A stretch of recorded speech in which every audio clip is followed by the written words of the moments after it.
espíritos na vivência dos seus postulados. E que oramos as vossas bênçãos para todos nós, encarnados e desencarnados, para que possamos, unidos pelo desejo de servir a causa, tirarmos o devido proveito desta oportunidade. Que se cumpra a vossa vontade e não a nossa, hoje e sempre.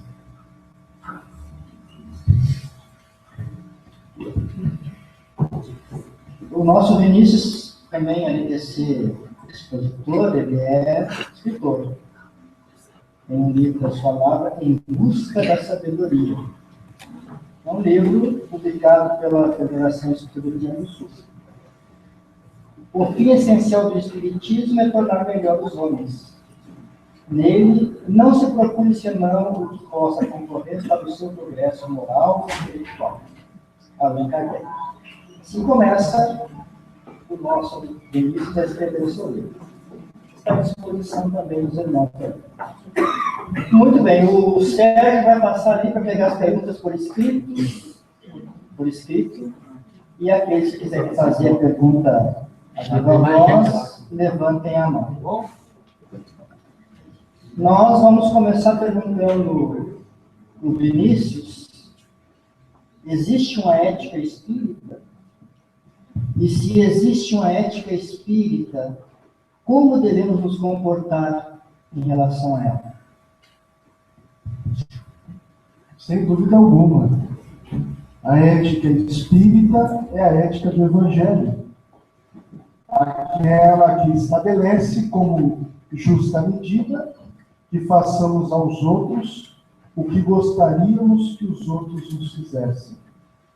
É a regra áurea ensinada por Jesus, que merece a nossa atenção, a nossa reflexão no comportamento diário, para que ela não se torne letra morta no âmbito de conceitos que podem ser considerados slogans, mas que não são vivenciados. Nosso comportamento diante da ética espírita consiste em indispensável, melhor dizendo, que seja o mais coerente possível.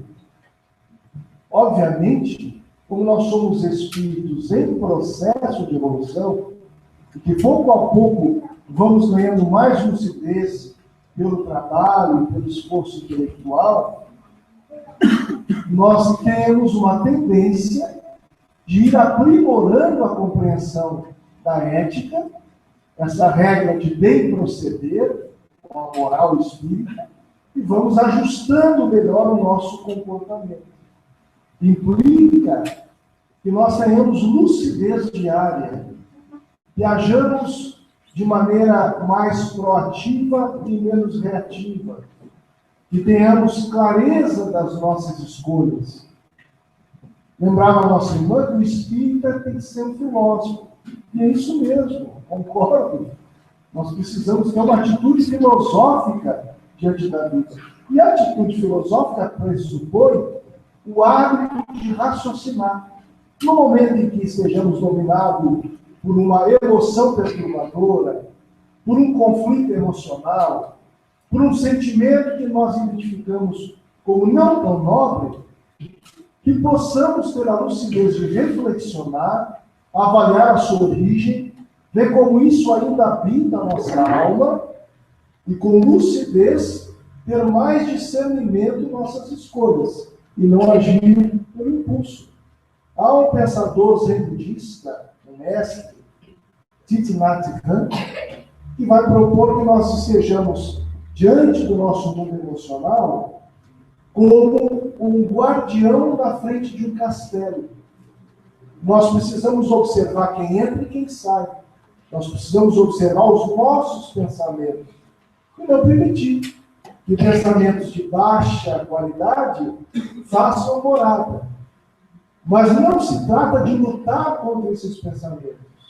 É identificá-los para superá-los com pensamentos melhores, que são enraizados, indubitavelmente, nas atitudes melhores. O que realmente fundamenta essa transformação é a nossa prática diária. Esse exercício cotidiano que nós recolhemos como proposta em Livro dos Espíritos, na questão 919 e 919A, quando o ex-bispo de Hipona, Santo Agostinho, nos convoca ao conhecimento de nós mesmos. Onde ele vai dizer que o conhecimento de si mesmo é a chave para o progresso moral. Os Espíritos não dizem é uma chave entre tantas outras possíveis. Não, é a chave. Exercício que nós devemos desenvolver como hábito todos os dias, para que possamos, de fato, aproximar nossa conduta da ética espírita e nos tornarmos criaturas melhores. Ana, existe atualmente uma enxurrada de obras espíritas no nosso movimento. Como devemos proceder em relação a elas?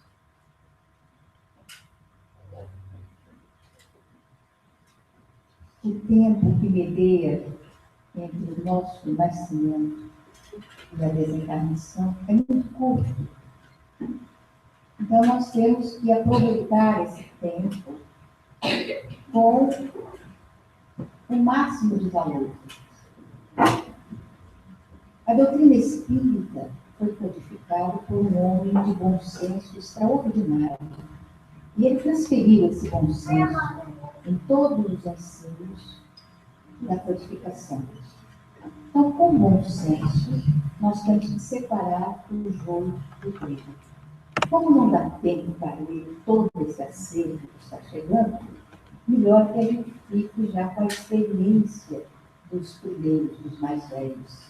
Então, nós pegamos a obra de Kardec, que é vasta, pegamos as obras de Chico Xavier, também vasta, pegamos Dona Ivone Pereira e pegamos Divaldo Franco, e não dá mais tempo para nada. Então, numa existência, a gente não vai conseguir amealhar todos os ensinamentos que tem nessa obra. Então, nós ficamos com essa que já está estabelecida e as outras ficam para as outras reencarnações. Quem sabe os autores vão repensar e vai mandar agora uma nova edição melhorada do que essa que está chegando aí agora. O bom senso não aconselha a perda. Até que ponto o espírito que está para nascer, para reencarnar, pode influenciar o livre-arbítrio da mãe, induzindo a aborto?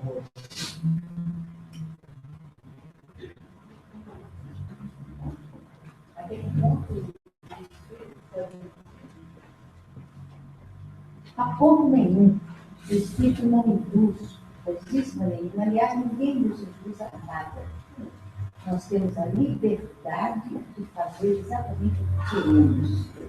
Ninguém pense que um espírito induz alguém a beber, a fumar, a usar droga ou a se desequilibrar em qualquer área de comprometimento humano. Ninguém.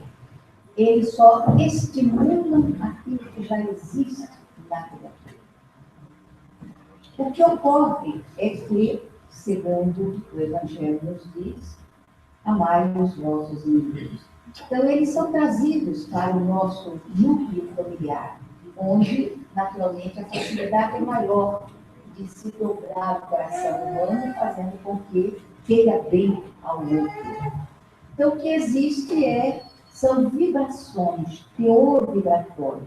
Quando a vibração do reencarnante é muito complicada com a vibração da mãe, então, às vezes, naturalmente, ela aborta aquela criatura, pela incompatibilidade vibratória com o desejo. Ou pode ocorrer que o pai também estabeleça uma incompatibilidade vibratória com o reencarnante e ele também iniba a reencarnação do espírito.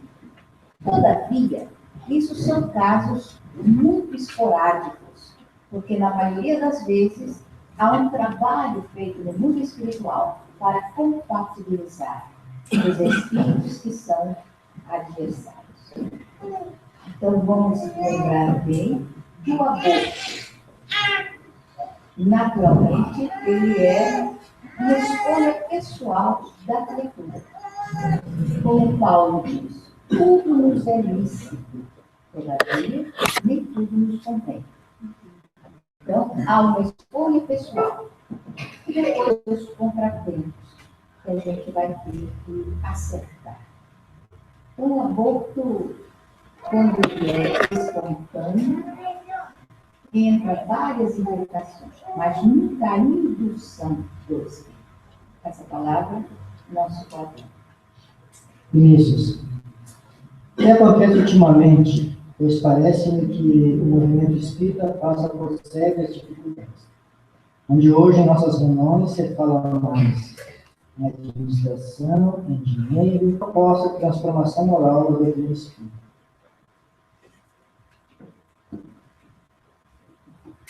Eu não me encontro em condições de avaliar o movimento espírita, dado que no momento presente eu tenho dedicado mais às atividades da casa, que eu estou vinculado, e ao meu trabalho profissional e à minha família. Entanto, sempre é bom que ponderemos que não percamos de vista, em nossas atividades doutrinárias, o fundamento maior em torno do qual nós nos reunimos. O Espiritismo, como doutrina filosófica de bases científicas e consequências morais ou religiosas, nos apresenta um novo paradigma a respeito do ser que somos. É uma doutrina com um potencial profundamente transformador. Ele está aí para nos apresentar uma tecnologia de bem viver, apoiando-nos em nosso processo evolutivo, para que ele se dê esse processo de modo mais consciente. Naquelas duas asas a se referia o Espírito Emmanuel, amor e sabedoria. Toda a tarefa doutrinária, todo o encontro de estudos, as nossas atividades mediúnicas, os trabalhos assistenciais, toda e qualquer tarefa da casa espírita, ou no âmbito mais amplo, deverá convergir, sob pena de ser incoerente com a doutrina que se professa, deverá convergir com essa proposta de transformação moral das criaturas que o Espiritismo traz. Fora disso, e fora dos princípios kardecianos, encontramos na vasta obra do codificador, nós estaremos produzindo qualquer coisa, menos o Espiritismo ou o movimento espírita. Quando existem pendências de vidas passadas, não há um encontro natural entre os espíritos, pois eles traçaram caminhos diferentes. Como serão resolvidas essas pendências? Quando existem pendências de vidas passadas, e não há um encontro natural, pois os espíritos escolheram caminhos diferentes, como serão resolvidas essas pendências?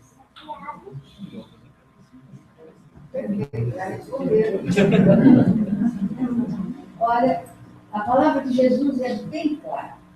Daqui não saireis até que hajais paz no último sentido. É o último sentido.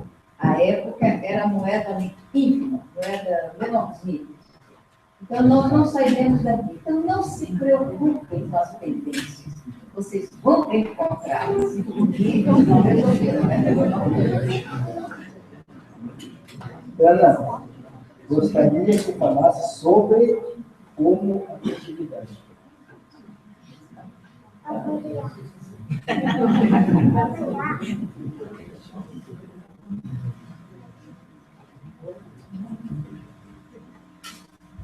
Vocês já ouviram falar em modismos?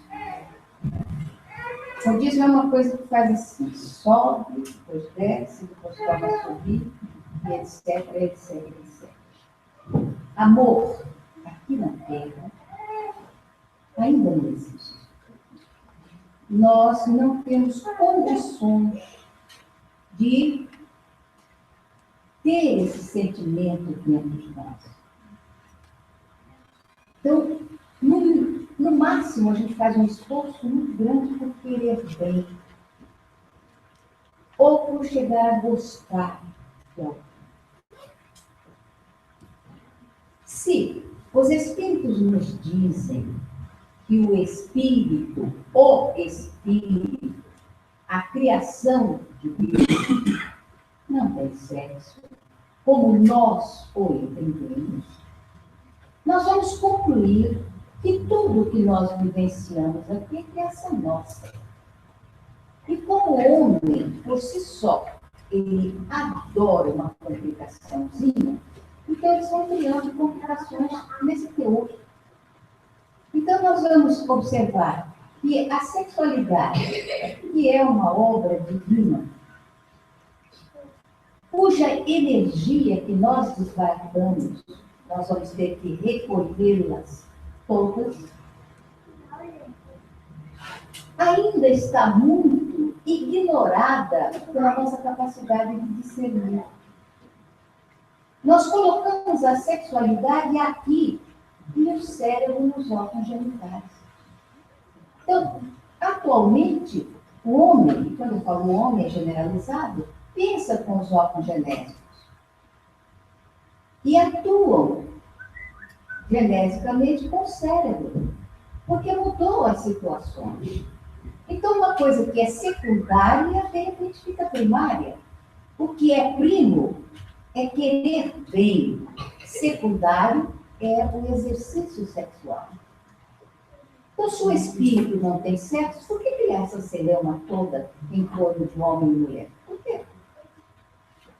Se nós somos homens agora, depois podemos reencarnar como mulheres também, isso é facultativo, ou necessidades probatórias ou expiatórias.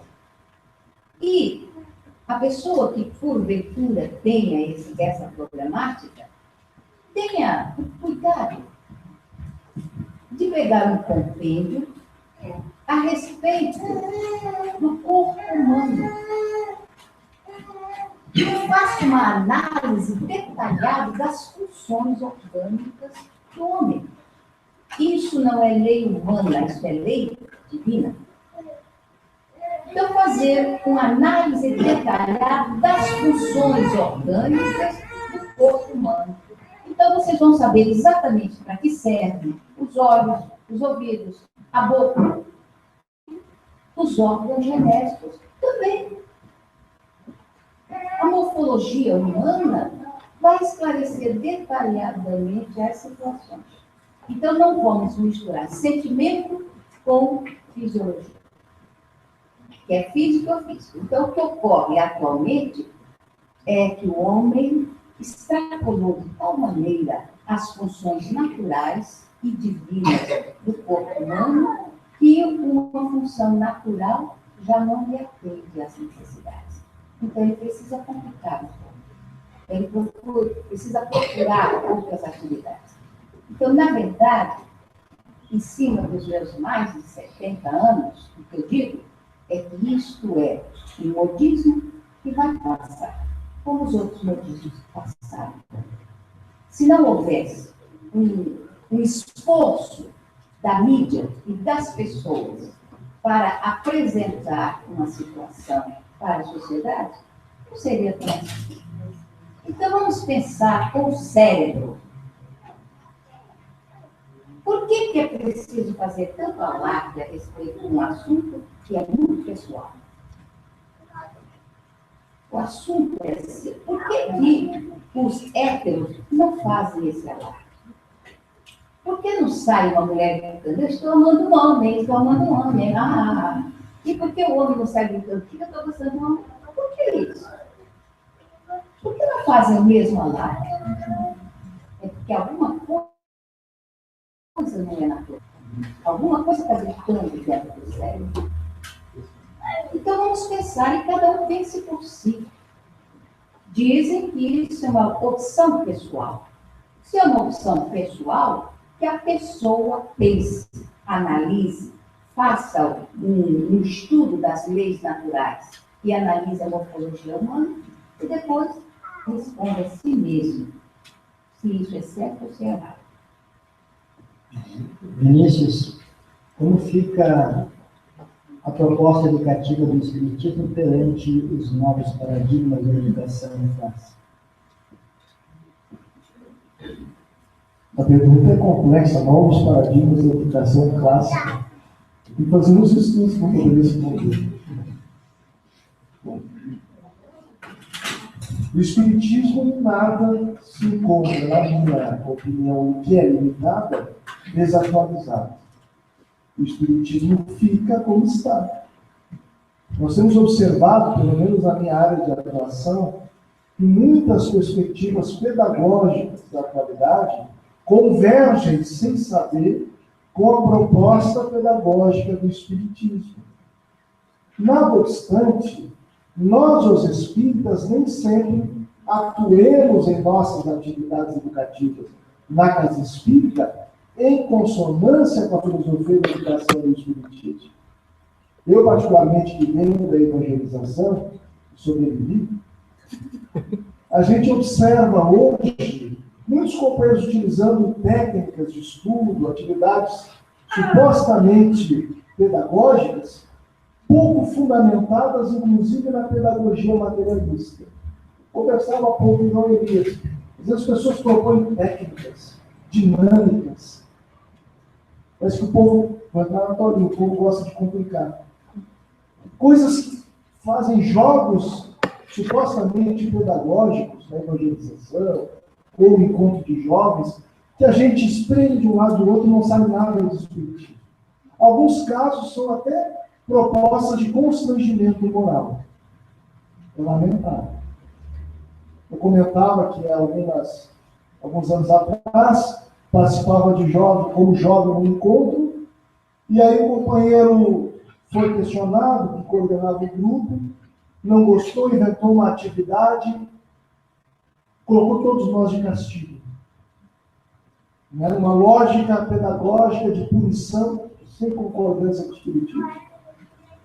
Eu até comentava com o João, eu não sei se a minha filha vai na evangelização espírita. Se nós não tivermos evangelizadores qualificados, vai ficar difícil. Evangelismo em casa.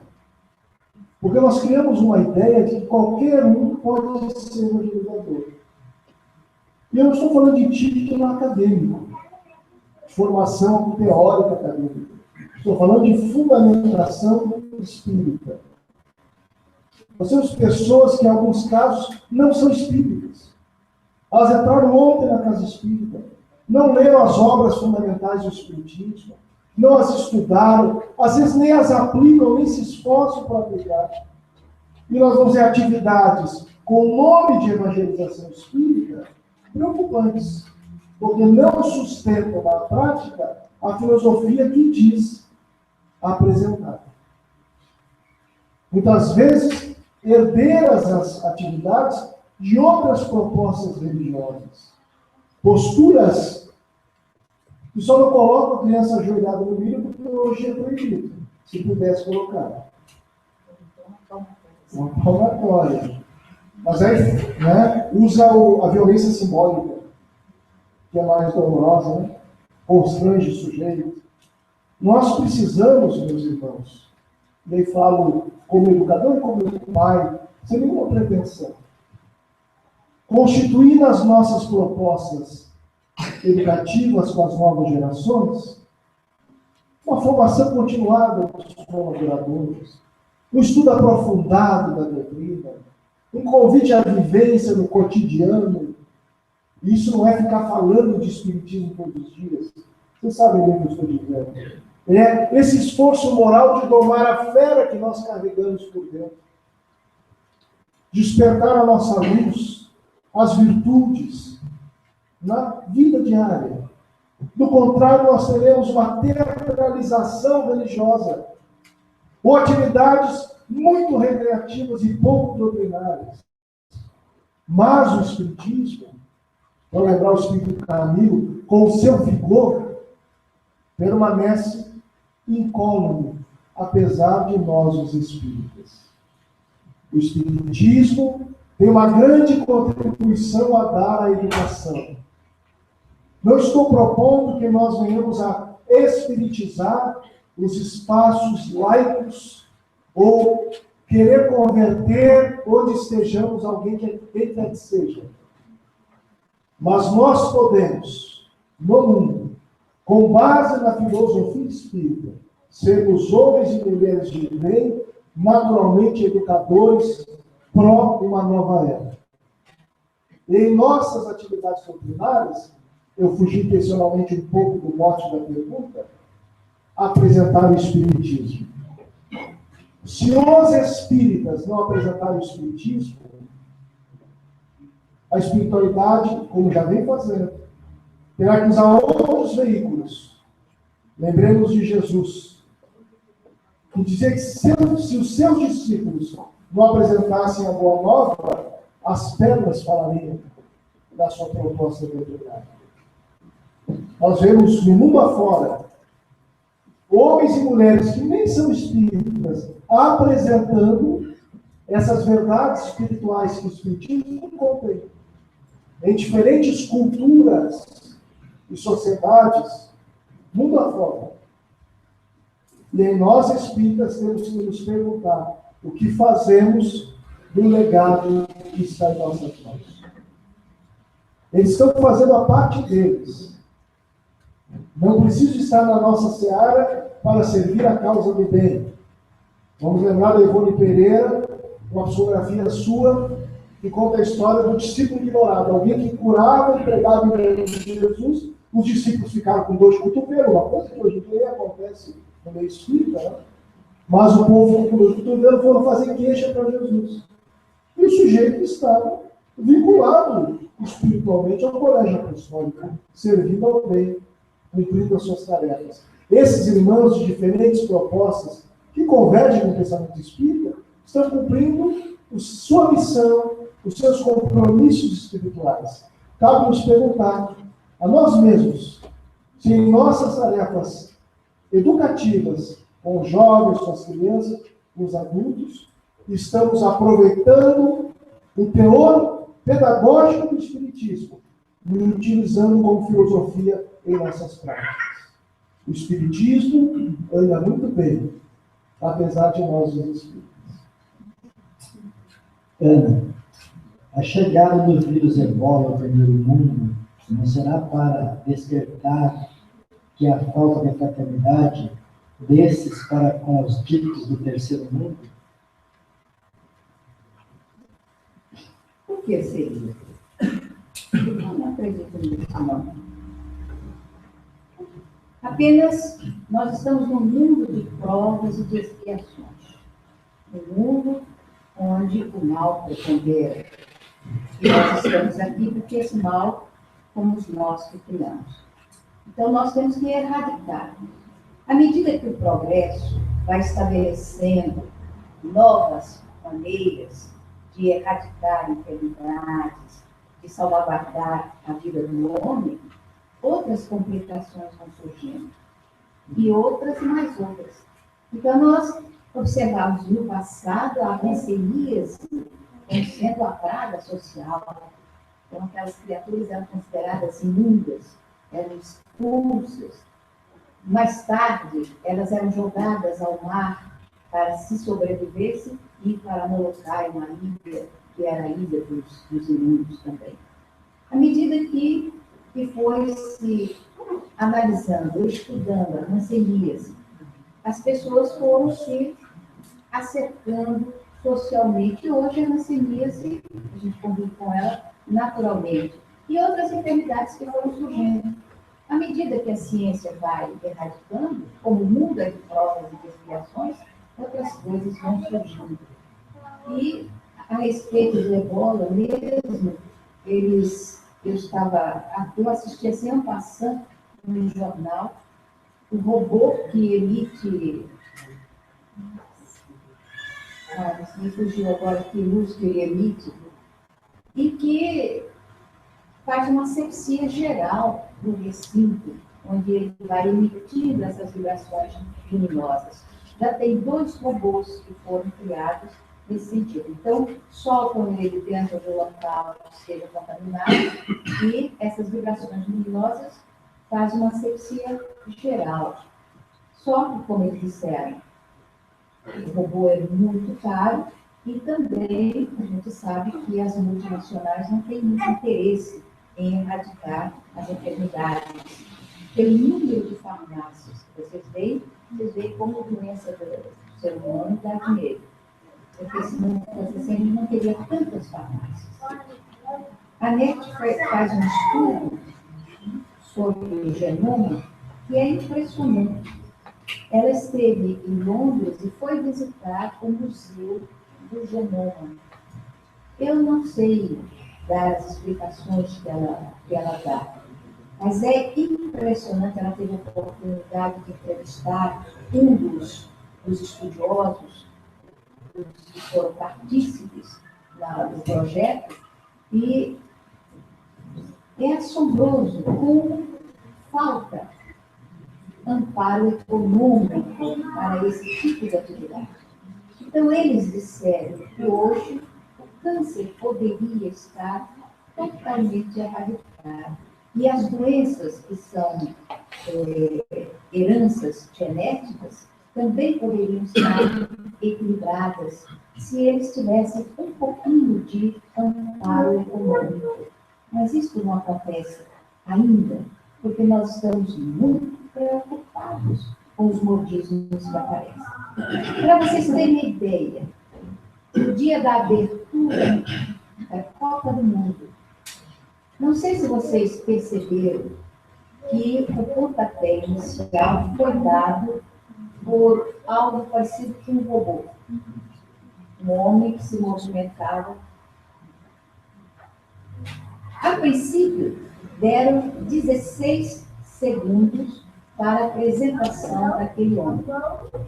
Depois cortaram para 8 segundos. E acabou que ele apareceu durante 6 segundos apenas. E não se falou absolutamente nada. Ninguém se apercebeu do acontecimento, porque naquela hora eles estavam focalizando o ônibus dos jogadores que estavam chegando. Então eles estavam com outro interesse. Aquilo foi a coisa mais extraordinária que aconteceu na Copa do Mundo, além dos 7 anos. 7-1. Foi a coisa mais extraordinária. Aquele homem é um tetraplégico e ele estava se movimentando com um aparato que foi criado por um cientista brasileiro. Foi um brasileiro que criou aquele aparato. E o que é importante, aquele homem não estava robotizado. Não, ele estava se movimentando ao impulso do seu próprio cérebro.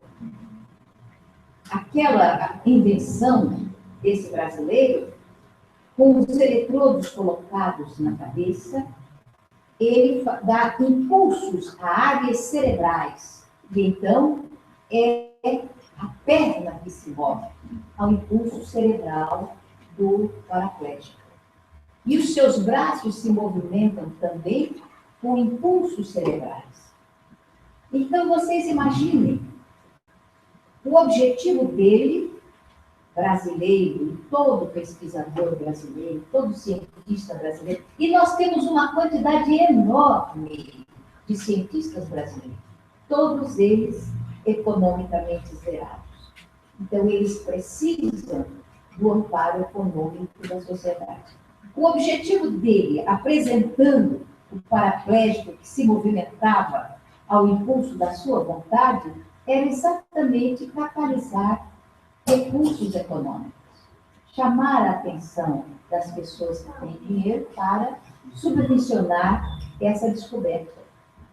Ele foi entrevistado bem depois e me disse que não conseguiu nada, porque os jornais não falaram nada. A mídia não disse nada. Ninguém disse nada a respeito de um acontecimento mais extraordinário do início desse século. Então, vocês veem como é a situação. O homem está pensando em ebola, o homem está pensando em homoafetividade, o homem está pensando em uma porção de coisas, mas não pensa num ser humano que está preso a uma cadeira de roda e que, de repente, vê uma possibilidade de poder caminhar às suas próprias expensas. Ou de uma família que tem alguém que está numa cama completamente dependente e que, de repente, pode mudar essa situação. Então, isso vai ficando num teor secundário para as pessoas. Então, nós espíritas podemos mudar essa situação? Como pode? Uma menina de 11 anos mudou a situação da sua escola, que estava em completo abandono, apenas usando essas comunicações de computador. Eu não sei lidar com isso. Mas ela começou a contar no Facebook a situação da sua escola. E não podia ir ao banheiro, porque o banheiro não tinha porta, o banheiro não tinha isso, o banheiro não tinha aquilo, era uma imundícia muito grande. A sua sala de aula estava com infiltração. E ela foi contando o que ia acontecer. Ela foi ameaçada. Sua vida foi ameaçada. Todavia, ela persistiu. E uma menina de 11 anos, usando o Facebook, foi capaz de modificar a sua escola hoje. É alguma coisa que serve de exemplo para outras escolas. Então, diz o refrão popular, que uma andorinha só não faz verão.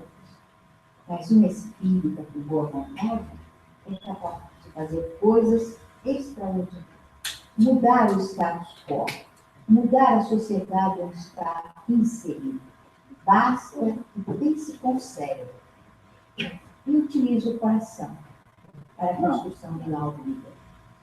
Então vamos pensar que quem vigia o nosso ordem é Jesus. Ele é o governador do mundo. Então ele sabe perfeitamente as necessidades das suas ovelhas.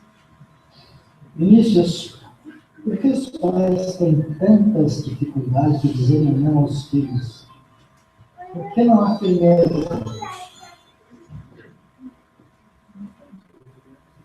Uma boa pergunta.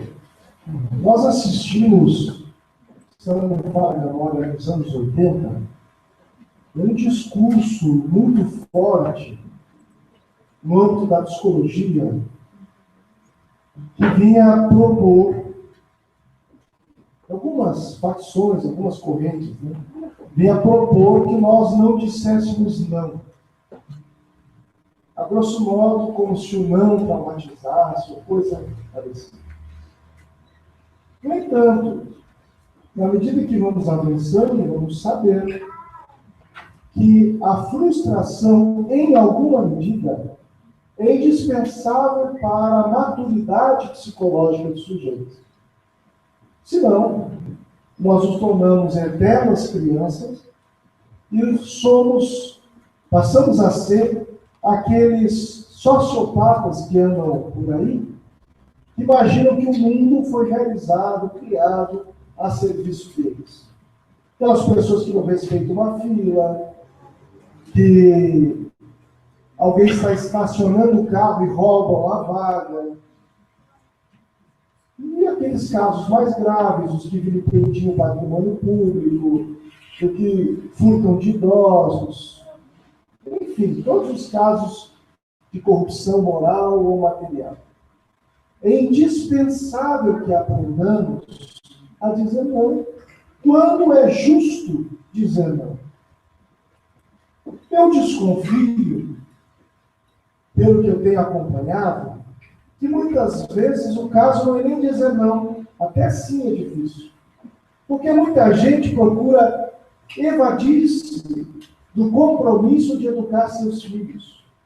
Numa sociedade materialista como a nossa, em que as ferramentas de comunicação e informação otimizaram nossos tempos, nós trabalhamos, não sei se é trabalho produtivo, mas trabalhamos muito mais, ou temos nossas horas mais ocupadas, com menos tempo para a convivência doméstica, por uma escolha civilizacional, que são os homens e as mulheres que fizeram, na karma, e que nós podemos, nenhuma decisão divina, nós podemos modificar. Aí nós vemos pessoas que melhoram o padrão de vida, mas não convivem com seus filhos. E passam a terceirizar muito da educação dos filhos. Eu estou me referindo àquela mãe, àquele pai, que precisam trabalhar e em certo período deixam os filhos com a instituição ou com a pessoa especializada. Mas estou me referindo àqueles outros que, além dos horários normais, ainda inventam hotel para criança. Curtir o final de semana e deixa o seu pimpolho conosco. Não é pai nem mãe, é procriador. Genial. Aí está pensando, como lembra a nossa irmã, não permito usar a sua expressão, com os órgãos genitais. Mas não está pensando nem com o cérebro, nem com o coração. Quando nós vamos estudar o Evangelho segundo o Espiritismo, a questão da ingratidão dos filhos, Santo Agostinho, novamente, vai nos propor que observemos as nossas crianças desde o berço. Ora, isso não é possível fazer por ferramenta da internet. Tem que estar acompanhando, tem que estar próximo. Não é a distância, não é de maneira terceirizada. Observe, e me perdoe se eu estiver equivocado, que muita gente transfere esse dever sagrado, e Santo Agostinho diz isso, que a paternidade, a maternidade, é uma missão sagrada, a respeito da qual nós daremos conta à nossa consciência na pátria espiritual, em que ela mesma nos indagará o que fizestes dos filhos que vos foram confiados. Para nós espíritas, o dever se torna mais grave pela compreensão que temos à luz da reencarnação dos laços de família e do propósito da família. No Espírito Caminho, através da abençoada mediunidade de José Raul Teixeira, no livro Os Passos da Vida Terrestre, vai dizer com muita propriedade que a família é um laboratório de sociabilidade transcendental. É no grupo doméstico que aprendemos a amar, no projeto menor, a grande família humana. Como ensinar o amor sem amar, sem manifestar o amor? Isso me faz lembrar um pedagogo ítalo-americano, Leo Buscaglia, que na sua universidade em Los Angeles, quando ainda estava encarnado, sofreu um choque. Uma das suas alunas mais bem conceituadas, popular entre o grupo de jovens, houvera posto o seu carro na direção de um precipício, dando cabo da própria vida. Ele ficou chocado com aquilo. O que levaria uma jovem que tem tudo que uma jovem em Los Angeles, bem nascida, diríamos, pudesse querer, ela tinha. Faltava amor. E ele inventa com coragem moral. Porque para propor isso na academia, tem que ter coragem. Falar de amor no centro espírita é fichinha. Falar na academia não é precipício. Assim como falar de espiritualidade. E ele cria um curso livre sobre o amor. Os colegas de universidade debochavam. E as salas lotadas para estudar o amor. Nós precisamos manifestar a afetividade sadia aos nossos filhos. É no toque, é na presença, na convivência, através do nosso exemplo, que a gente é poderoso desde os primeiros dias da infância. Então, eu discordo um pouco da pergunta, embora reconheça que por um equívoco a muita gente é difícil impor limites, talvez porque não raciocine suficientemente quanto ao dever que é ser pai, ser mãe, desenvolver uma compreensão mais profunda da vida, na mente infantil, naquele espírito que Deus nos concede a convivência, fazendo-nos de cooperador dele. Acredito, pelo que eu tenho observado, que nos cânticos de sereia, muita gente tem marcado. E nessa lógica de consumo de prazer sem limites, esquecido dos deveres domésticos, da educação no lar. Há quem, inclusive, transfira para o centro espírita, que tem uma atividade complementar, mas a base fundamental ainda é lá. Um dia perguntaram para Emmanuel, está no Consolador, sobre a educação sexual. Era moda na época, a discussão. Qual era o lugar mais adequado? Ele disse que é no lar. E aí nós diríamos, da nossa vez, parafraseando esse educador notado Emmanuel, que o melhor lugar de ensinar a educação moral é no lar. Isso não se faz se o pai e a mãe não se tornar, ou os demais, nas diferentes configurações familiares, não se tornarem responsáveis por essa educação.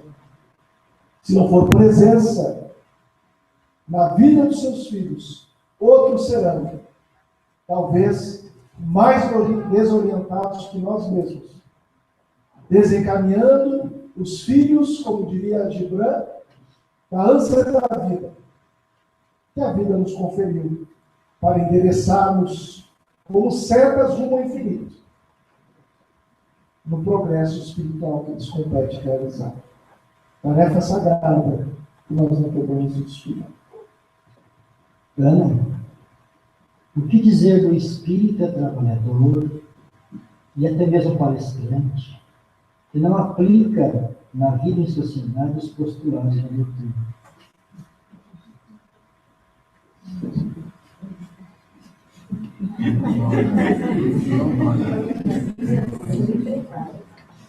Está pegando só as fáceis.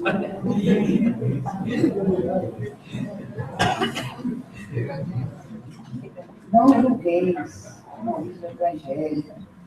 Então, nós não estamos aqui para julgar. Mas podemos dar um conselho aos dirigentes da Casa Espírita. Não convidem mais. Simplesmente isso. Se nós incentivamos alguém que não esteja, se bem que nós vamos dizer que os pregadores, todos eles, sejam bonitinhos, perfeitinhos, absolutamente. Todos nós estamos na luta. Reconhece-se o verdadeiro espírita por sua transformação moral e pelo esforço. Não é uma coisa fácil. E faz para domar, também não é fácil, as suas tendências negativas. Então a gente vai fazendo um esforço para que o que se fale tenha um selo de autenticidade.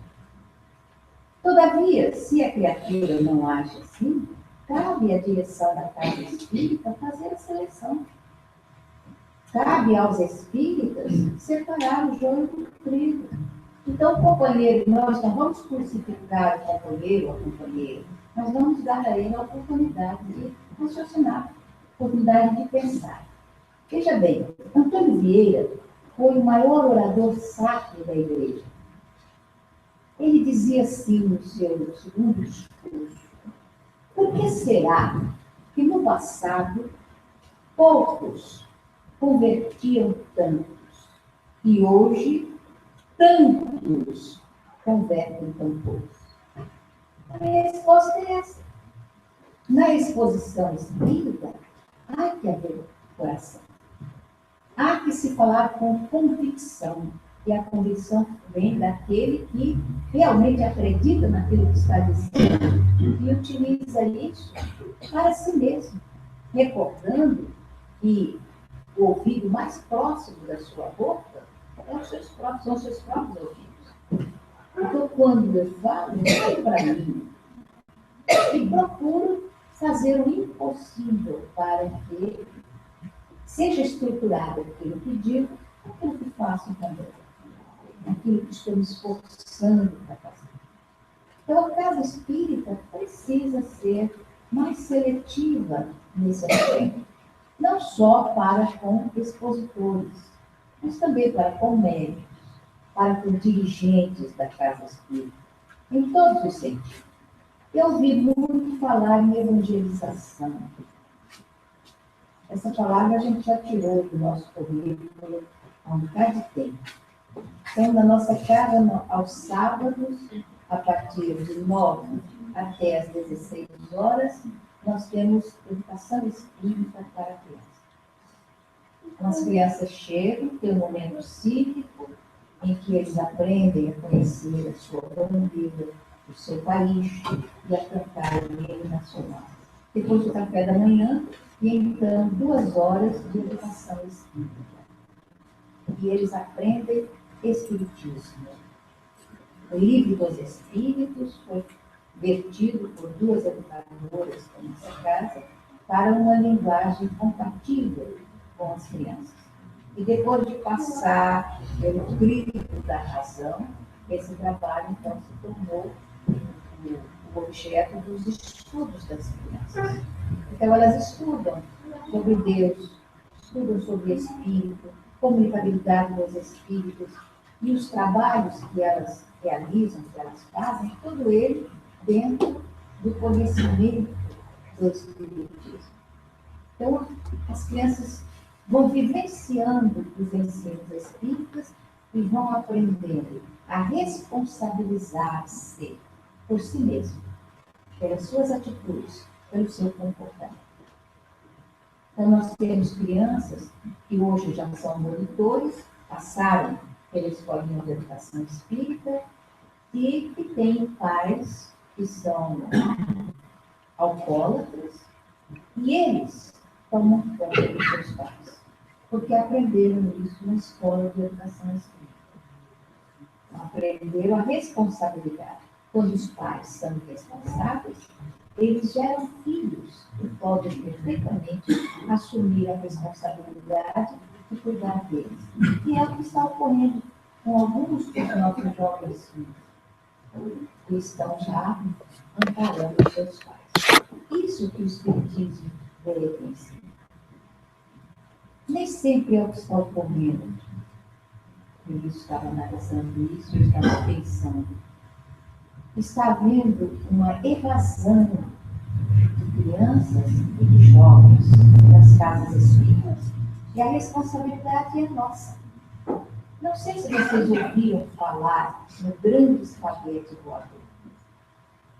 Alguém ouviu falar nisso? Não? Pois é. Espaguete voador, meu Deus do céu. Mas isso é uma nova religião de criaturas que adoram o grande espaguete voador, que é Deus, para os adeptos dessa religião. E os adeptos dessa religião são ateus. Então, como eles não acreditam em Deus, eles criaram o grande espaguete voador. Por que a razão? Porque ele descobriu, nos Estados Unidos, que para receber recursos do governo, era necessário que fosse uma religião constituída, que tivesse lá o seu corpo constituído para poder receber. E eles queriam receber o auxílio do governo. Então, como eles não acreditavam em Deus, eram ateus, eles criaram o grande espaguete voador, que tem lá os seus servidores e tem os seus seguidores ateus. Isso surgiu porque uma pessoa cuja cultura é invulgar, Eu não me recordo o nome dessa criatura, mas vocês podem procurar o grande espaguete voador e vão descobrir. Uma cultura muito grande descobriu que essa história de religião dá muito dinheiro. Dá dinheiro e cria uma confusão danada na sociedade, na Terra. Descobriu que Deus é uma balela, uma mentira tão grande. Um Deus que não é bom, um Deus que só faz confusão, um Deus que gera guerra, um Deus que gera morticínio, um Deus que permite essa loucura toda que está aí em nome dele. Não pode ser verdade. Ideia desse Senhor. Então ele criou o grande espaguete voador que seria adorado pelos ateus. E ele tem provado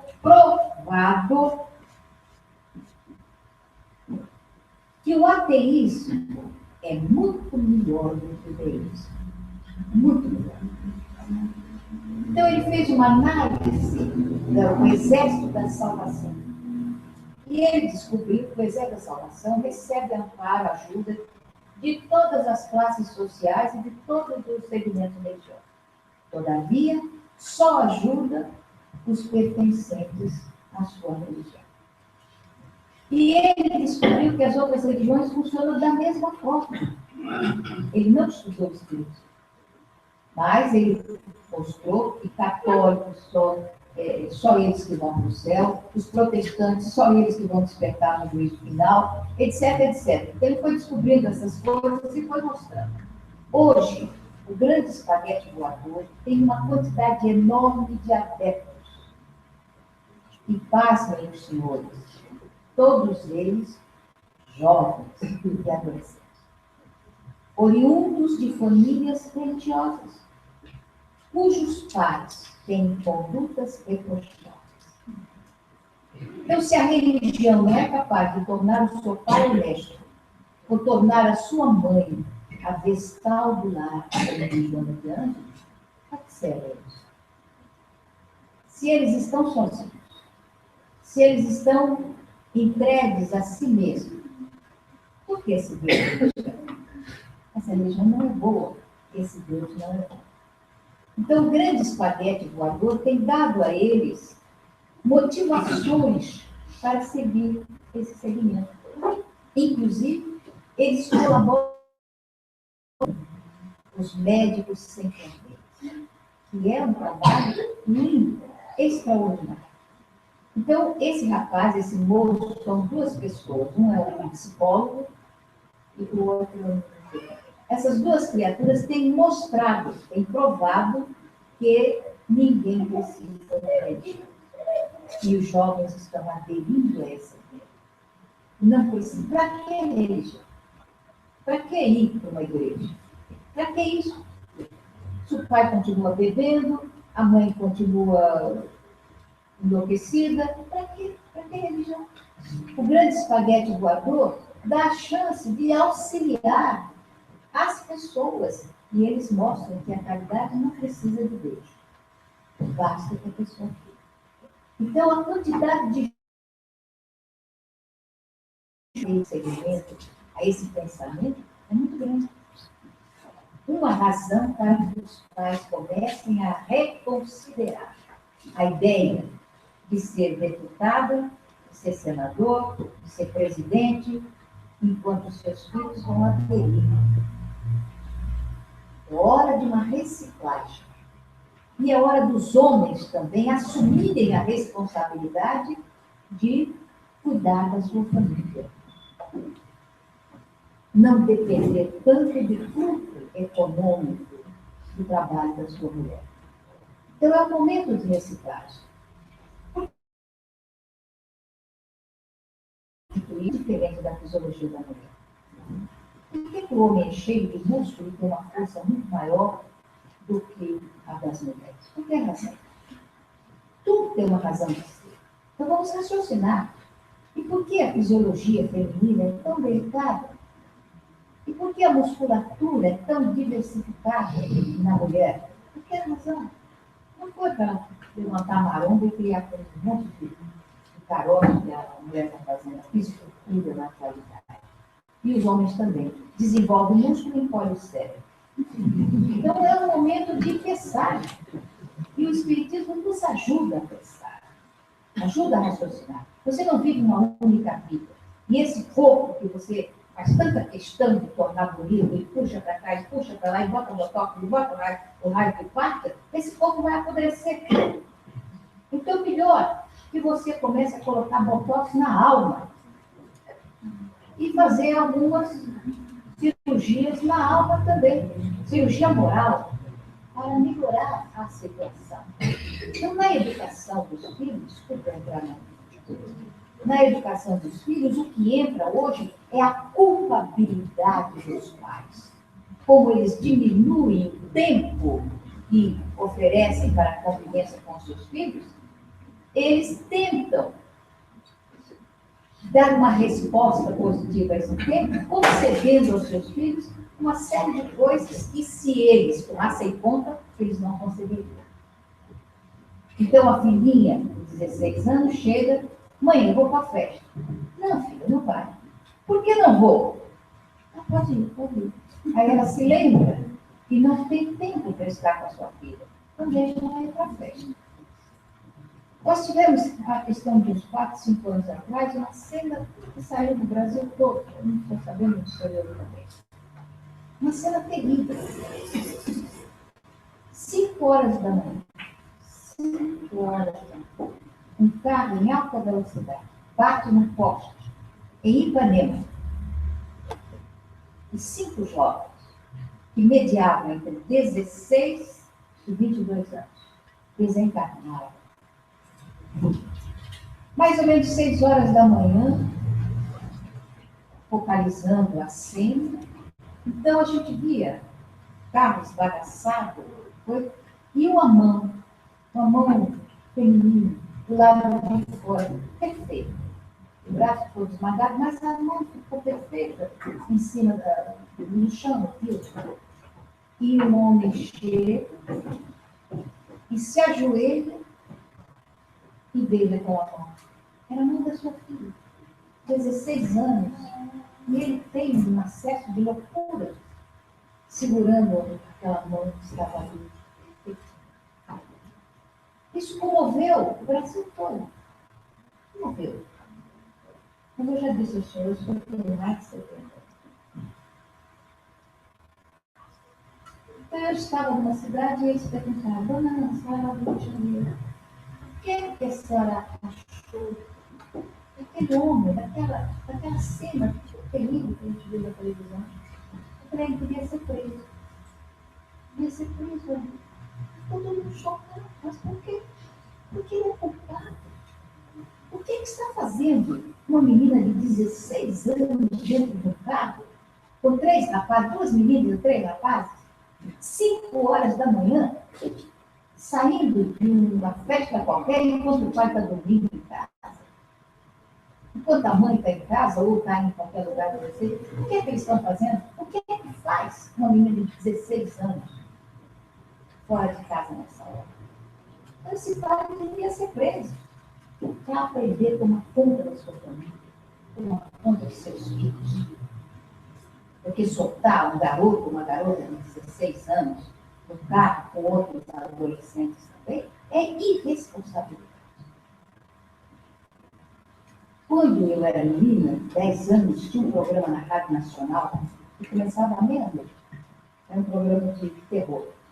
Eu adorava assistir, morrendo de medo, mas eu assistia. Eu ficava agarrada da minha mãe, e ela também agarrada comigo, porque ela tinha medo também, a gente assistia o programa.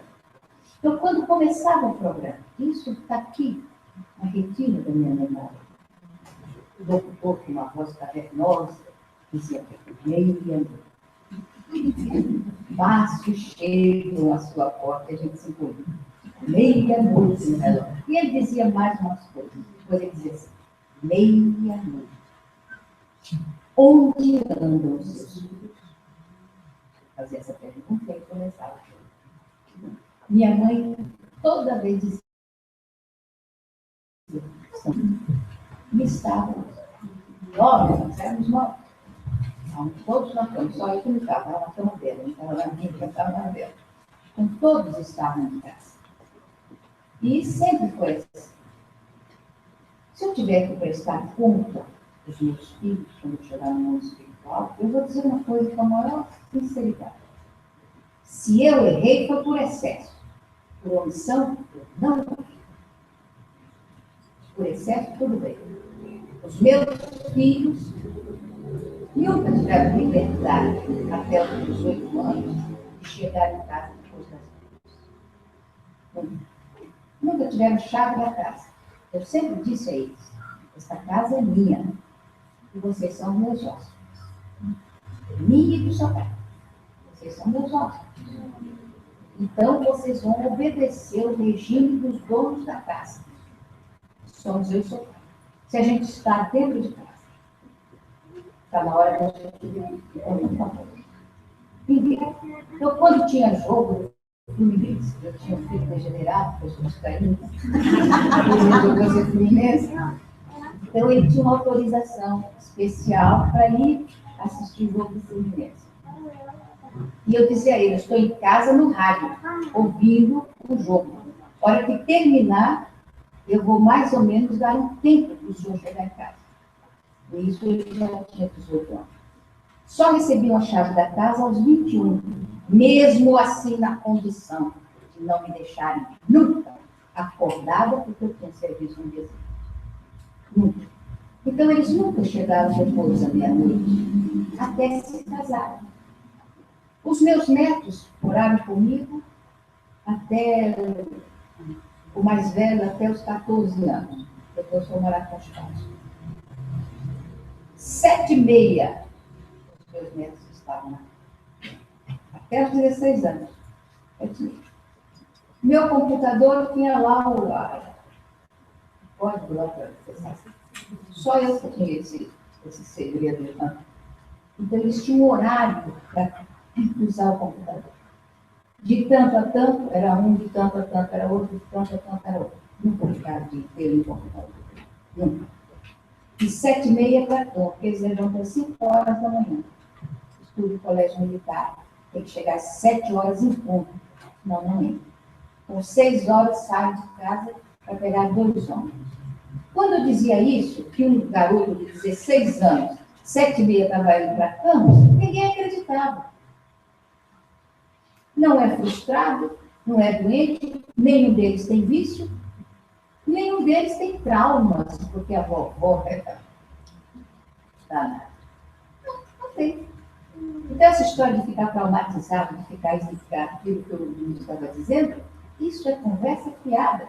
Eu acolhi da minha mãe um bocado e dou graças a Deus. Eu fui sem trauma nenhum. Papai era terrível. E eu estou aqui, dou graças a Deus ao Sr. João, e ele cuidou bastante da gente. Nenhum de nós, nós não temos vício, nós não temos trauma, não tem coisa assim nenhuma. Então, a vovó costumava dizer assim, pé de galinha não mata quem. Isso ela sempre dizia, eu não entendi o que era. Aí depois que eu cresci, ela falou assim, a galinha, no meio da isso eu entendi, mas ela nunca matou muito. Então, mão de mãe e mão de pai, quando eles são equilibrados, não matam. Então, a nossa sociedade está muito séria, e tudo isso é muito grave. Então, espíritas, meus irmãos, diminuam os reais que trazem para dentro de casa e aumentem a presença feminina junto aos filhos e a proteção masculina junto aos filhos.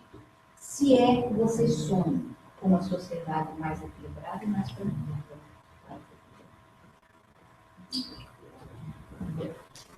Vinícius. Como o Espiritismo encara a criação do corpo, uma vez que o espírito materialista custa se desprender? É uma questão sempre difícil de responder, porque, no meu ponto de vista, para dizer o que o Espiritismo diz a respeito desse ou daquele tema, eu tenho que me servir da codificação. E o tema não é alvo de debate na codificação. No entanto, o bom senso nos diz que, sendo cremado ou não, o corpo de um espírito sensualista, aquilo que ocorra ao corpo do espírito desencarnado, que em vida foi sensualista, vai afetar em alguma medida o espírito. E isso pode ser cremado, pode ser enterrado. O sujeito vai sentir os vermes, vai sentir alguma situação, se ele estiver na sintonia dessas ocorrências. O bom senso também nos diz que a opção por cremação é uma questão pessoal. É uma questão pessoal. É uma escolha. A pessoa deve avisar a família. Eu prefiro desse jeito ou do outro jeito. Mas é pessoal. Agora, dizer, como a gente tem esse triste hábito no meio espírita, uma resposta generalizante, ocorre isso, acontece aquilo, depende de cada caso. Vejamos Allan Kardec, em Céu e Inferno, estudando a condição dos espíritos na erraticidade, dos mais endurecidos aos felizes. A marca que se apresenta é que o desprendimento das coisas, a prática no bem, a vivência dos valores espirituais, nos dá um outro foco, já em vida, e que se traduz em bem-estar na vida. Analise a própria consciência e verifique o quanto anda desprendido ou não. Eu vou dar um exercício fácil, tá? Quando tem campanha no centro espírita de doação de roupas, veja o tempo que você chora para doar uma jaqueta, uma bolsa, um sapato que não usa mais. E a gente chora, né? Ah, mas está tão bom, tão bonito. A moda não está aí, mas vai que a moda volta. Somente o que tiver de mau gosto, vai e volta. Você pode observar que tem umas modas por aí bem estranhas. A moda volta, mas a gente está mais largo, né? O espírito está no sério. Estou dando um exemplo bobo, mas é trazer a questão do apego. Veja a criatura enquanto ela é apegada às questões materiais, nas suas diferentes posturas. Você vá ponderando, vá se trabalhando. E aí, o estado do espírito, diante dessa circunstância, no seu campo de méritos conquistados, não vai ser afetado por aquilo que acontece com a roupa dele do corpo.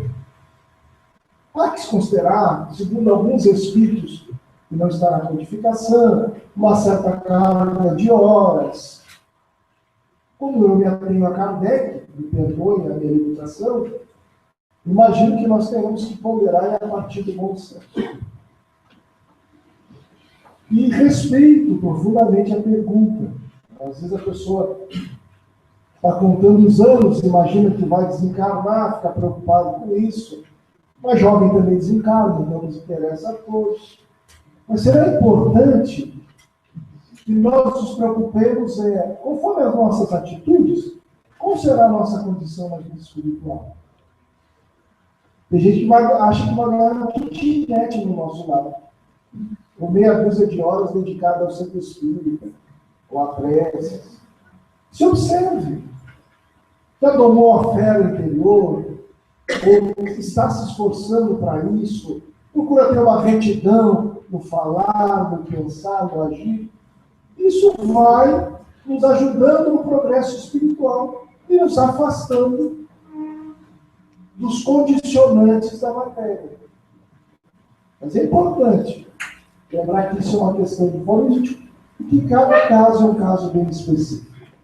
Bom é que a pessoa tenha feito a escolha e que nós possamos deduzir um tempo, dado as condições de cada qual, para que haja cremação e o espírito não venha a ser afetado. Mas é uma questão muito pessoal, muito política. Se a nossa Silvana quiser dar um esclarecimento, eu abro mão de aprofundar a questão, porque eu não encontro ela subsidiada na codificação. Especificamente falando. Ana, por que uma pessoa boníssima, correta, no fim da vida, sofre com doenças e dores? Porque, olha só, porque, gente, dia. Já ouviram falar da roda de Samsara? É a roda das reencarnações. Difícil você analisar a pessoa. Uma santa, uma pessoa boa, uma pessoa má. Não dá para analisar as pessoas. Então, cada qual é cada qual. E existem tantas injunções do passado que a gente não sabe. E injunções do presente também, que a gente não sabe. Foi levada à nossa casa uma senhora e, pelo filho, espírita, ela não era espírita, disse: minha mãe está numa depressão muito grande, é uma pessoa tão boa, uma pessoa que ajuda todo mundo, que faz isso, que faz aquilo e tal, mas entrou no estado de depressão, ela foi morrer. E levou, e nós começamos a dar assistência a essa senhora, realmente uma criatura assim, que inspira carinho. E o filho queria que a gente desse uma orientação. Então nós pedimos aos espíritos. Realmente eu não peço isso, deixo à vontade dos espíritos, mas eu pedi apenas. E a orientação foi: essa senhora havia feito 5 abortos. Então, o que estava acontecendo com ela? A culpa. A culpa estava na culpa. Então, ela se esforçou durante muito tempo para superar a culpa, mas não estava conseguindo. E então estava entrando no estado de depressão. E o filho insistindo, eu não queria dizer isso a ele. Aí, um dia ele pegou e falou assim: por favor. Eu falei: meu filho, tem uma problemática de aborto. Então, não sei dizer mais. Quer dizer, veja bem, uma pessoa boa, ela está conseguindo, porque eu convidei outros companheiros para envolver, ela está indo na assistência que é dada às senhoras, está aprendendo a bordar, está bordando com autores. Então, ela está começando a se entusiasmar. Na segunda-feira eu a encontrei com o cabelo pintadinho, arrumadinho. Eu falei assim: nossa, está bonito. Ela sorriu. Não sorria muito. Ela veio sorrir. Então está começando a recuperar. Então é difícil a gente analisar as coisas. E questão de sofrimento é muito relativo também. Muito relativo. A gente olha e acha um sofrimento danado. Eu tinha um filho bem interessante. Você encarnou com 92 anos. Franciliano. Quando eu o reencontrei, eu estava nos meus 30 anos, ele estava com 64. Então, meu filho, quando ele me olhou, ele falou assim: minha mãe! Oh, meu filho! É um filho muito querido. Ele foi perdendo os dedos, morava na colônia do Haiti, perdeu uma perna, foi perdendo os dedos. Ele escrevia cartas para o mundo todo, porque as pessoas colocavam os nomes lá no centro: Filho de Deus, filhos de Deus. E ele pegava aquelas cartas e escrevia, ele pegava os nomes que tinha endereço e escrevia cartas. Então tinha cartas para outros países que eles escreviam. Quando ele perdeu a ponta dos dedos, ele colocava o lápis no meio desses falantes aqui e escrevia. Quando ele não conseguiu mais escrever a mão, que não conseguia mais segurar o lápis para movimentá-lo, ele colocava o lápis assim e batia na máquina, escrevia cartas. Até os finalmente da sua existência, ele fez isso. E era a pessoa mais feliz que a gente possa imaginar. Chegava lá e ele: oh, minha mãe! Dava aquela gargalhada, escrevia poemas, declamava com uma voz muito bonita. Então, ele era uma pessoa feliz. As pessoas chegavam lá, sofredoras, infelizes, e saíam de lá rindo, porque o Amazonas Hércules, o Ranceliano, era um homem feliz. E estava, na visão da gente, estava sofrendo, porque ia perdendo os pedaços do corpo ao outro. Então, essa questão de sofrer é relativa.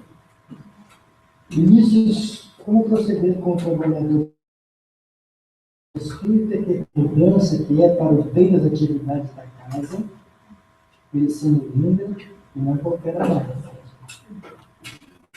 Repete, por favor. Como proceder com o trabalhador espírita que, quando solicitado alguma mudança que é para o bem das atividades da casa, ele sendo linda e não coopera mais? Ele só tem duas opções. Ele sai e depois volta. Não tem voltando. Tem duas opções. Tá bem. Sai e depois volta. Vinícius, os fins justificam os meios? Até que ponto isso é correto?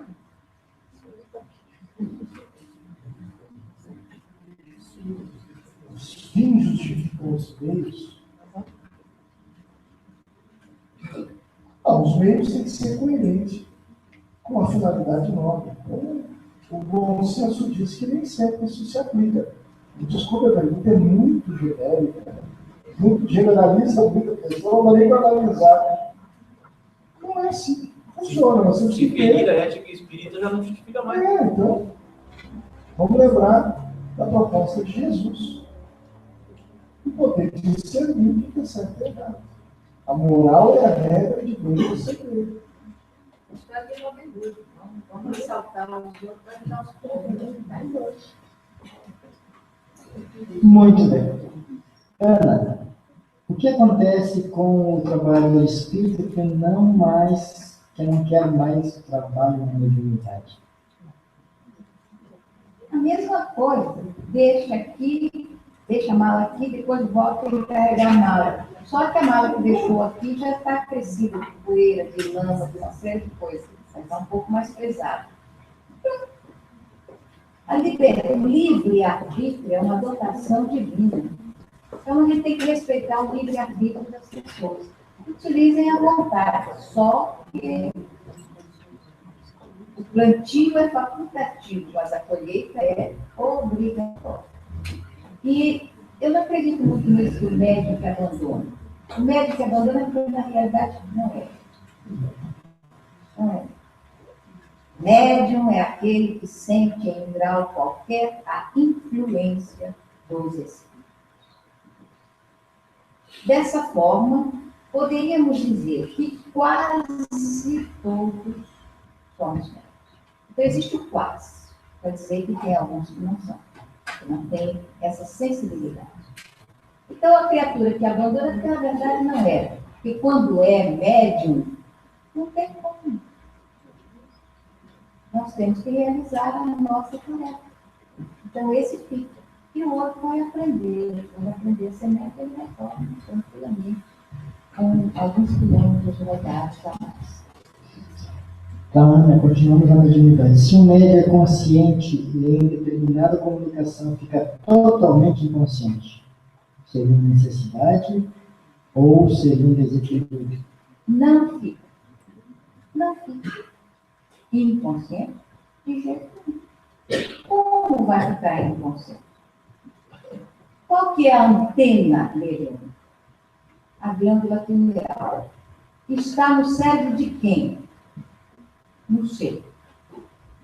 Então, o espírito tem que utilizar essa antena. E se ele utiliza a antena, qualquer influência ocorrendo nessa antena no seu cérebro, está passando pelo crivo da sua razão. Senão, nós poderíamos dizer que o obsessor realmente vai nos induzir a fazer alguma coisa. Se eu fico totalmente inconsciente, o obsessor pode fazer eu beber. Eu não suporto cerveja, cheiro da cerveja, me dá náuseas. Quer dizer, mas se eu fico totalmente inconsciente, acordo cheirando a cerveja que eu bebi um bocado. E eu não vou ter responsabilidade também, porque o espírito que é culpado, foi ele que fez. Então não existe essa inconsciência total. Passa pelo crivo da nossa razão. E eu vou citar um exemplo para vocês. Divaldo estava recebendo um romance, um livro, de Vitor Hugo. E À medida que ele ia escrevendo, e vocês veem que a mediunidade dele é mecânica, o braço escreve em uma velocidade fora do comum, ele conversa outros assuntos com outras pessoas, ou então ele pode psicografar com a outra mão, na maior tranquilidade. Então ele é mecânico. Não deveria passar pelo crivo da sua razão. Faz. E à medida que Victor Hugo ia escrevendo, ele começou a interferir na história. Ele começou a dar palpite na história que o Victor Hugo estava escrevendo. Aí, de repente, ele percebeu que a história começou a ficar estranha. Sem pé nem cabeça. Não tinha uma sequência, não tinha uma lógica, não tinha nada. Ele não estava entendendo o que estava acontecendo, e o Victor Hugo não dizia nada. Quando ele terminou de psicografar o livro, ele falou: agora nós vamos juntar as partes. Quando ele viu que o médium estava interferindo, ele começou, pegava um pedaço do fim, depois pegava um pedaço lá do meio, lá pegava, e foi pegando aos pedaços a história. Aí ele juntou tudo com os pontos. Então, inconsciência não existe. Nós precisamos estudar mais mediunidade. Muito bom. Médium é toda e qualquer criatura que sente, verbo sentir. Verbo sentir está ligado aos sentidos, e sente, em um grau qualquer, a influência dos espíritos. Vinícius, a tragédia da Boate Kiss, além de ser uma desencarnação coletiva, o que mais poderíamos compreender com o acontecimento? Do ponto de vista espiritual, nós somos espíritas, médios, mas não somos adivinhos. Não podemos adivinhar. Do ponto de vista material, os especialistas têm estudado, têm apontado as imprudências em nome do espírito de lucro, os descuidos que apareceram no fato. Eu fico muito incomodado, se perdoa o seu espírito muito atrasado, né? Essa mania que a gente tem de espírita, de querer fazer análise espírita de tudo. É doloroso. É doloroso. Mas Kardec tem compaixão de nós, espírito iluminado que é. Quando eu cheguei a Bento Gonçalves, funcionando do meu trabalho, visitei uma casa espírita, procurando me aproximar, e a primeira palestra que eu assisti foi sobre isso. Eu estava agora, parece que foi tu que fez essa pergunta. Eu falei que era isso. E a pessoa falava desse caso. E fez uma referência atravessada ao caso do edifício Joelma, que é um caso específico. A mediunidade abençoada do Chico registrou as questões espirituais que cercavam aquela situação, e que apresenta na amorosidade do Chico. E aí o companheiro falava, eu desencarnava na cadeira. E ele fez uma referência com uma revelação espiritual ao nazismo. E eu fui desencarnando de ódio. Porque foi de uma falta de compaixão pelas pessoas que desencarnaram naquela situação terrível. Foi um jogo de adivinhação com o nome do Espiritismo. Eu fico me perguntando o que há conosco, que abrimos a boca para dizer verdades, supostas verdades espirituais, sem nenhum compromisso com o bom senso do Espiritismo. Chegou uma altura, me retirei, naturalmente em silêncio, e disse a mim e a minha esposa: nunca mais podemos perdoar. Não é admissível que nós nos preocupemos tanto em revelações espirituais, nos ocupemos mais no entendimento que a filosofia espírita nos traz. Naturalmente que existem questões espirituais que cercam o caso em particular, mas eu fico danado, me pergunto, porque ninguém pergunta assim: o que eu posso fazer por uma pessoa que perdeu o familiar na Boate Kiss? Ninguém pergunta isso. A gente quer saber o que houve espiritualmente. Eu posso dizer o que nós podemos fazer. espiritualmente falando. Orar por as pessoas que desencarnaram. Deixar uma mensagem positiva por e-mail, na internet. Se conhecemos alguém visitar, levar algum conforto. Mas se não conheço ninguém que perdeu o familiar na Batiquice, mas conheço aqui Alegrete, vai ali visitar a pessoa. Vamos tomar tempo, gente. O Espiritismo não está aí para a gente brincar de Espiritismo, mas para trazer no campo da convicção. Existe já jurisprudência, do ponto de vista jurídico. Um médium num acidente no avião da TAM, porque é assim, né? A gente desencarna, já tem livro psicografado sobre a morte da pessoa. Nem matura, eu acho engraçado isso. Na obra de Ivone Pereira, o Morte Suicida, levou técnicas ali guardadas na gaveta sobre a diretriz de Leon Denis e da sua equipe espiritual, de Chaves. Mas o povo espirra, psicografa e publica. E a gente tem cá a jurisprudência, porque a narrativa, não vou dizer o nome do livro nem do médico, não vou fazer propaganda do que não presta, a jurisprudência apontou que há um desrespeito à memória das pessoas mortas. Deus permita que outros médios verdadeiros entrem na linha por aí também, porque é inadmissível. Meus irmãos, vigiai e orai, para que não entreis na tentação da falta de bom senso. Nós vamos fazer pergunta para eles até meia-noite. Eu queria te perguntar qual é o teto máximo. Já estamos terminando. A última para a Ana e a última para ti depois. A última da primeira parte, né? Depois. Tenha piedade dos que vêm de longe. Quando eu estava vindo para cá, eu tinha certeza que tinham roubado a alegria. Rodavam, e a cidade não chegava nunca. Tem certeza que não estão assaltando tanta coisa que roubaram a cidade e levaram agora.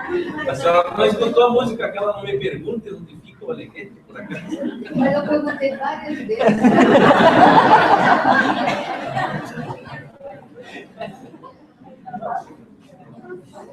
Ana, E ele fez séria. E a gente fica desesperado. Deve ser, foi abduzida a cidade.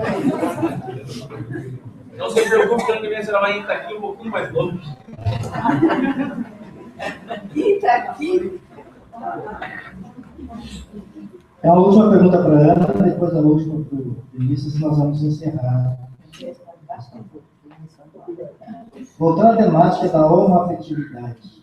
Chico Xavier, do alto de sua sabedoria e evolução, já nos anos 70, no renomado programa Pinga Fogo, manifestou-se sabiamente a respeito, enfatizando unicamente o sentimento.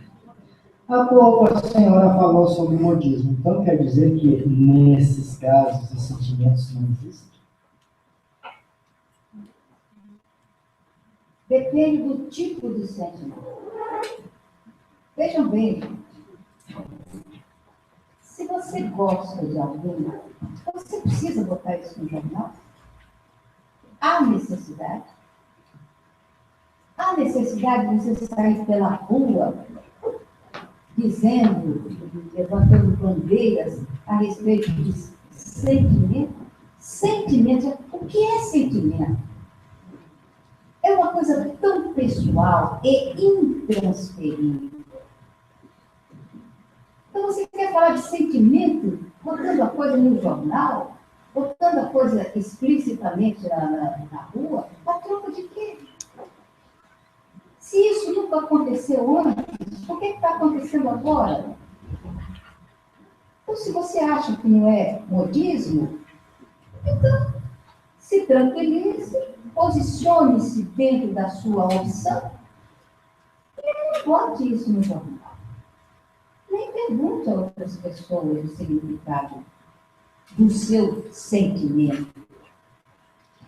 Eu nunca fiquei contando aí dos meus sentimentos, do meu carinho pelo meu marido, do meu amor pelo meu marido. Nunca precisou. Então, veja bem, modismo. E aí eu volto à minha idade. Eu fui criança, fui adolescente, fui jovem, nunca vi esses acontecimentos. Nunca, mesmo. Eu fui tomar conhecimento destas coisas quando eu mudei para o Rio de Janeiro. E eu já contava à época 7 anos. Quando eu descobri que existia coisas desse tipo. Então vocês veem que é um modismo. Para mim, entrou na moda agora. E cada vez vai ficando mais. E vocês, desculpe que a pessoa que fez deve ter se ressentido com a minha resposta. Vocês estão fazendo disso uma troça. Como é que a gente vai zombar dos sentimentos da gente? Não pode. Então nós estamos tornando isso uma zombaria. Por que você tem que provar para mim que você gosta verdadeiramente de alguém com isso? E por que você tem que provar para os outros qualquer coisa nesse sentido? Se você sente, procura. Então vivencie isso. Ele não precisa fazer alarme. Fique em silêncio. E no silêncio do seu coração, faça o que você bem entender. Nós temos tido muito contato com companheiros que estão dentro dessa problemática, mas estão lidando com isso como um peso no coração deles mesmos. Eu conheci 2 jovens, ambos com 24 anos. Um era louro como uma espiga de luz, lindo, e o outro moreno, vermelho. Os dois de uma beleza fora do comum, muito bonitos, brasileiros. Haviam fugido do Brasil, porque a partir dos 12 anos, eles convencionaram que estavam apaixonados um pelo outro. Começaram a conviver. E essa convivência foi escondida naturalmente, tá? Até que um dia veio o aluno. E eles já estavam contando 16 anos. Então fugiram. Fugiram primeiro do Estado e mais tarde do Brasil, estavam nos Estados Unidos. Os dois tinham adquirido o vírus da AIDS. Os dois estavam aí dentro. Sendo que o louro já estava numa situação final com o vírus.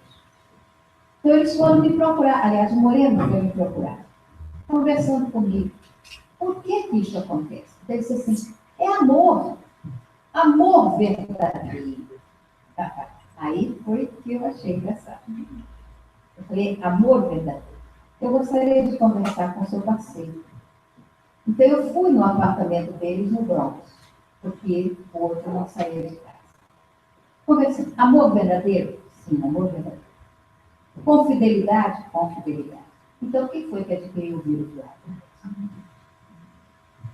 Se é um amor verdadeiro, e amor verdadeiro deve ser fiel.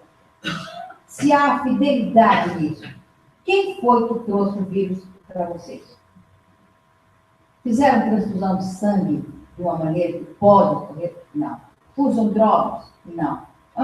Nada. Então, só o relacionamento. Alguém está mentindo. Então, vocês veem. Se vocês estão mentindo para vocês mesmos, então, tem que repensar. Tem que raciocinar. O sentimento sincero não precisa de confete. Não precisa. O sentimento sincero não precisa de aprovação de B ou de C.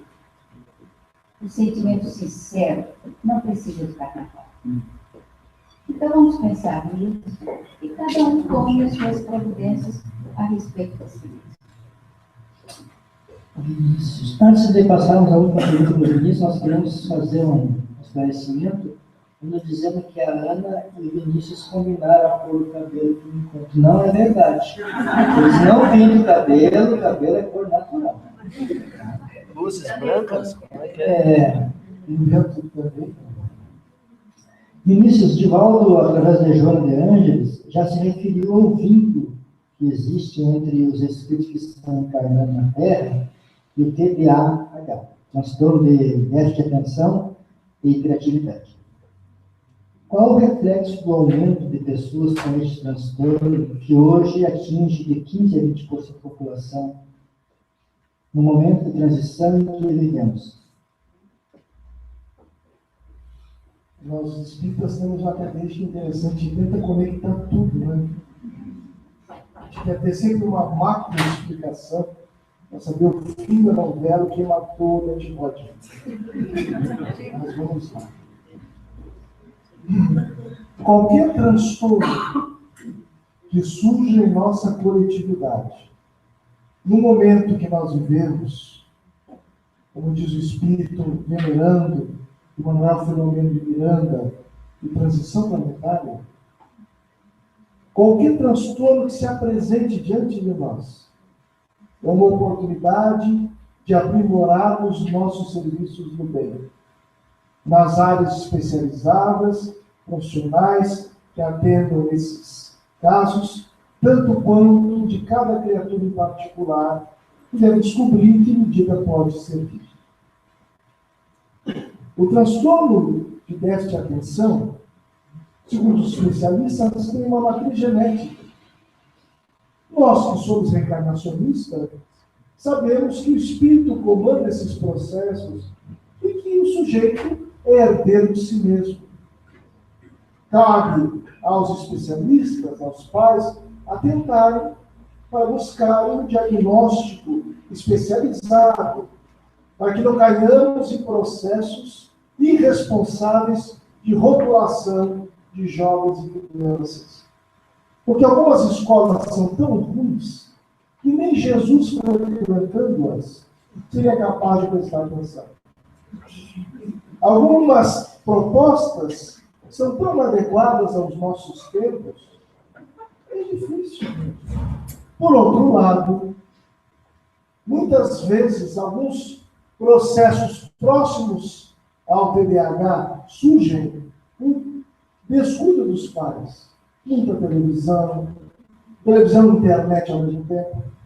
Eu vejo pela minha filha. Daqui a pouco ela quer brincar com a boneca, daqui a pouco ela quer ver o desenho. Filho, escolhe uma coisa ou outra. E o horário de TV é regrado.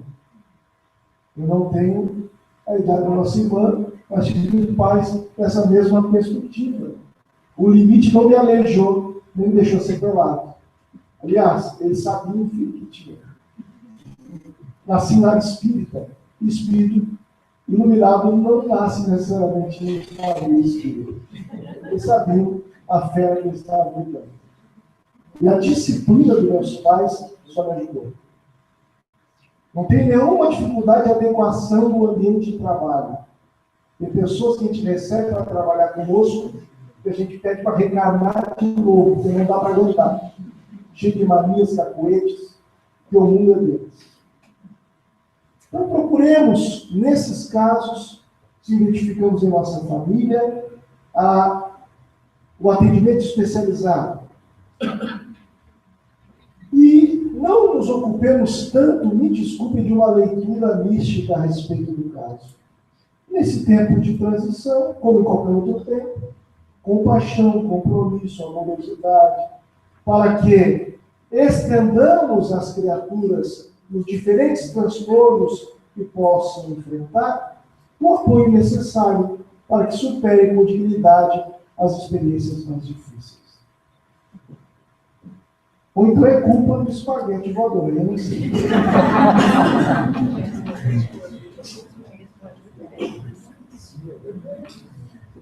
Nós agradecemos a Ana, Vinícius, por essa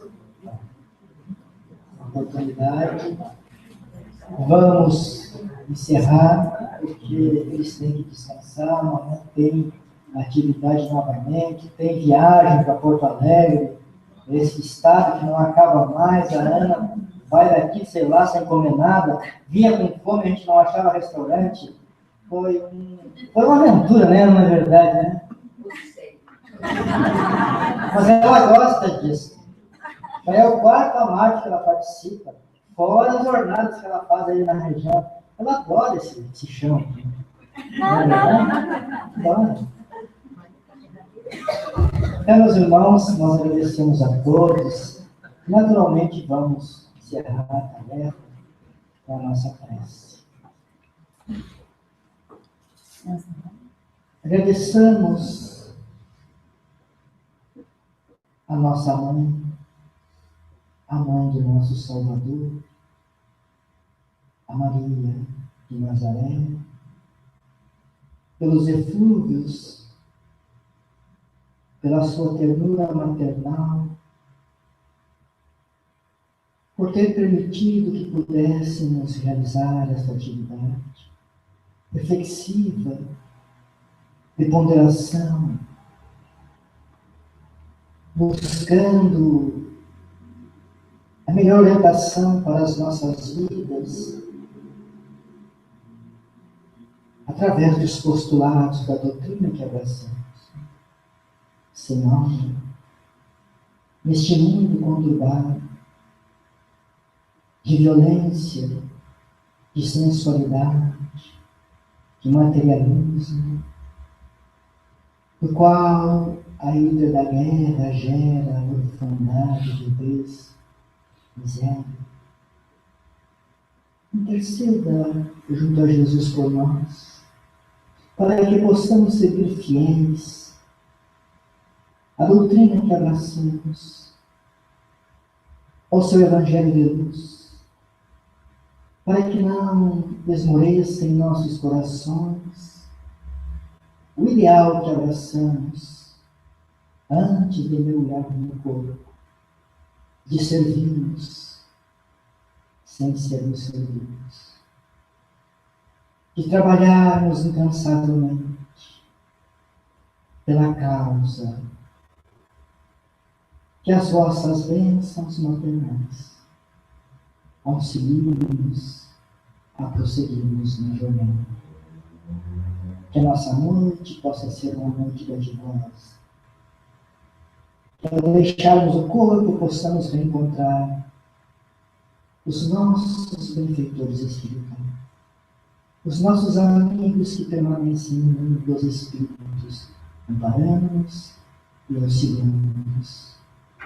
E junto a eles, prosseguirmos na faina em busca do saber e da amorosidade. Que a vossa bondade prossiga abençoando-nos hoje e sempre. Vamos em paz. Horário, meia de manhã. 9 horas.